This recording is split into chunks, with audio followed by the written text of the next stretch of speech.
और पंजाब में मुख्तलिफ मकामात पर शदीद धुंध के बायस बंद होने वाली मोटरवेज को खोल दिया गया है। मोटरवे M3 हद निगाह में बेहतरी के बाद ट्रैफिक के लिए खोल के मोटरवे पुलिस के मुताबिक M11 को भी हद निगाह में बेहतरी के बाद ट्रैफिक के लिए खोल दिया गया है।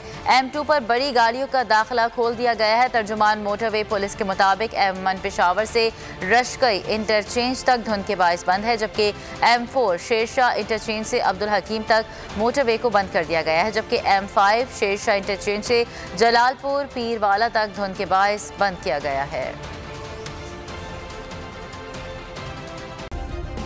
सब्सक्राइब करें और बेल दबाएं ताकि कोई खबर रह न जाए।